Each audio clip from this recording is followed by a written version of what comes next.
एक सवाल है, 200 शेयर है इनके पास, 270 की खरीद है, क्या किया जाए इस पर? वेल वो स्टॉक प्राइस काफी नीचे आज गिर चुका है, ऑलमोस्ट आई थिंक 6.5% से नीचे है। मेरे हिसाब से हम और भी नीचे एक्सपेक्ट कर सकते हैं स्टॉक प्राइस का, जहाँ पे वो सपोर्ट ले सकते हैं 171 का।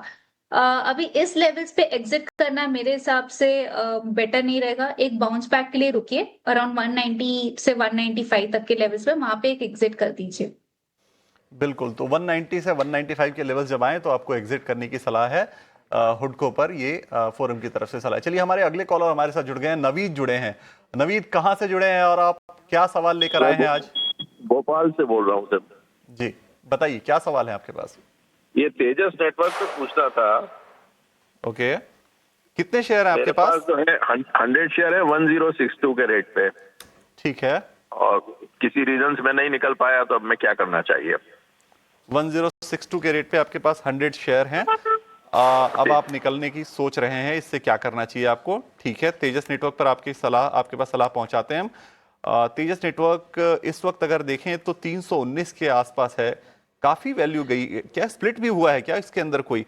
आपने कितने पे खरीदा था नाविद? एवरेज होते होते 1062 हुआ, उसके बाद कुछ हेल्थ इश्यूज हो गए मेरे कि मैं फिर उसे देख ही नहीं पाया 6 मंथ तक। ओके, उस पीरियड में ये सब गड़बड़ हो गया। ओके, ओके, ठीक है। काफी गिरावट आ गई है शेयर में इनके। मैं चेक कर रहा हूँ कि कोई स्प्लिट तो नहीं हुआ है इसके अंदर, तो यानी शेयर में गिरावट ही लगातार आई है। फोरम, क्या सलाह आपकी बनती है? काफी ऊंचे भाव पर इनके पास शेयर हैं, 1062 के भाव पर हैं इस वक्त। शेयर की कीमत जो है वो 320 के आसपास आ गई है। आज भी शेयर 3.5% के आसपास नीचे है। क्या सलाह आपकी होगी इनको? मेरे हिसाब से काफी समय निकल चुका है जब उन्होंने लिया था, और फिर मतलब वो एग्जिट भी नहीं कर पाए किसी रीजन से। पर अभी इस टाइम पे आई थिंक एग्जिट करना मतलब नहीं बनेगा उनके लिए। तो मैं उनको सलाह ये दूंगी कि फिलहाल के लिए वो होल्ड करें। मे बी उनको 6 महीने या फिर 9 महीने और भी होल्ड करना पड़े, जहाँ की स्टॉक प्राइस थोड़ा सा इम्प्रूव हो सकता है 500 से लेके 520 तक। तो वहां पे वो एग्जिट कर देंगे तो उनका लॉस कम हो जाएगा। पर एग्जिट करना जरूरी है स्टॉक में से। और बाकी कोई डिफेंस स्टॉक्स में आप जा सकते हैं जिनका ट्रेंड ऊपर है। तेजस नेटवर्क्स का अब तक पूरा अगर हम देखें तो स्टॉक पूरा ट्रेंड नीचे है। तो मेरे हिसाब से वो स्विच कर सकते हैं, जैसे कि डिफेंस में कहा, या कैपिटल गुड्स में जा सकते हैं, या फाइनेंशियल्स एनबीएफसीज देख सकते हैं, या बैंकिंग देख सकते हैं। पर अभी के लिए ये लेवल्स पे एग्जिट करना मेरे हिसाब से इक्वली मतलब लॉस ही है। पर थोड़ा सा बेटर लेवल्स के लिए वेट कर सकते हैं। बिल्कुल, तो थोड़े बेटर लेवल आए तो उसके बाद आपको एग्जिट करना है। अभी 320 पे एक साल में ये शेयर 64% के आसपास गिरावट दिखा चुका है। काफी ज्यादा पैसे फंस गए हैं नवीद के पास एक और शेयर है फोरम, इनके पास एनएचपीसी के भी शेयर है, 1000 शेयर हैं। 82 के भाव पर इन्होंने हमारे पास ये सवाल भेजा है। 82 के भाव पर है इस वक्त एनएचपीसी, 76 के आसपास चल रहा है। पिछले एक हफ्ते में अगर देखा जाए, एक महीने में 5% और 3 महीने में 11% के आसपास ये शेयर करेक्ट हो गया है। इस पर क्या राय बनती है आपकी?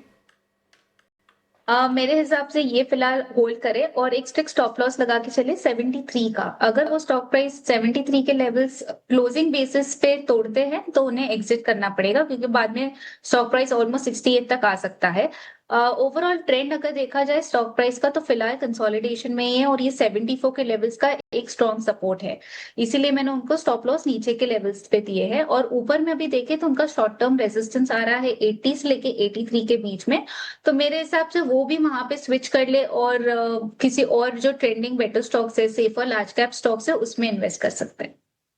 तो 82 के भाव पे इनकी खरीदारी है और 80 से 83 यानी 83 के भाव के आसपास रेजिस्टेंस है, तो आप वहां स्विच कर सकते हैं। नीचे स्टॉप लॉस जरूर मेंटेन कीजिए 73 का। अगर आपको अपने लॉस बचाने हैं तो स्टॉप लॉस आपके लिए बहुत जरूरी है, क्योंकि अगर 73 टूटता है तो फोरम का ये कहना है कि 68 तक के भाव नीचे जा सकते हैं।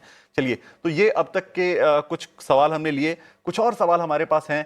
एक छोटे से ब्रेक के बाद जब वापस लौटेंगे तो उन सवालों को अपने शो में शामिल करेंगे, लेकिन फिलहाल एक छोटा सा ब्रेक।